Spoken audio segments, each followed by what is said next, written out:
જૂનાગઢ શહેરના સૌથી વ્યસ્ત ગણાતા માંગનાથ રોડ પર જૂનાગઢ મહાનગરપાલિકાની પોલીસ તંત્ર દ્વારા સંયુક્ત રીતે ભેગા દબાણ હટાવો ઝુંબેશ હાથ ધરવામાં આવી હતી।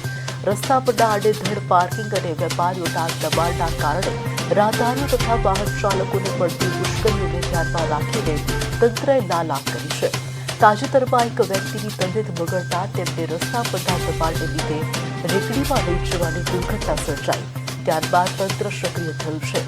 ક્લોથ એન્ડ રેડીમેડ એસોસિએશનના ઉપપ્રમુખ હિતેશ સંઘવીએ તંત્રની આ કામગીરીને આવકારી હતી, પરંતુ સાથે જ કાયમી ઉકેલની માંગ કરી છે।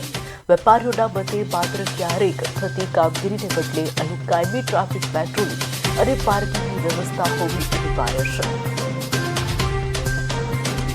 બરાબર, પછી પાછું 6 મહિને વરો દિવસે દેખાય છે, એમ ન હોય। કાર્યવાહી એ કોર્પોરેશન છે, કોર્પોરેશનના નિયમ પ્રમાણે ચલાવે, લોકોને ચાલી શકાય। રેકડી મજૂરો છે એને બપોરે 1 થી 5 નો નિયમ કરેલો છે, તો પણ કન્ટિન્યુ બધે રોકડામાં ભરીને ગોઠવી નાખે છે। એ પણ બંધ હોવું જોઈએ। બે બાજુની અમારી ટ્રાફિકની પોસ્ટ છે, એક પોસ્ટ બંધ કરી દીધી છે, એ પોસ્ટ પણ ચાલુ કરે। અમે કોઈ ના પાડતા જ નથી કે ભાઈ આ વસ્તુ કરો, અને અમે આવકારીએ છીએ તંત્રની દરેક સારી પ્રવૃત્તિને આવકારીએ છીએ। જૂનાગઢ મહાનગરપાલિકાની દબાણ શાખાની ટીમ અને ટ્રાફિક પોલીસ તેમજ એ ડિવિઝન પોલીસની ટીમને સાથે રાખી અને આ વિસ્તારમાં જે રસ્તામાં અડચણરૂપ છે તેવા લારી ધારકો, ફેરિયા, ફૂટપાથ પર બેસનારા લોકોને ત્યાંથી દૂર કરવાની કામગીરી હાથ ધરવામાં આવેલી છે, જે આગામી સમયમાં પણ આ કોર્પોરેશનની સાથે રહી અને શરૂ રાખવા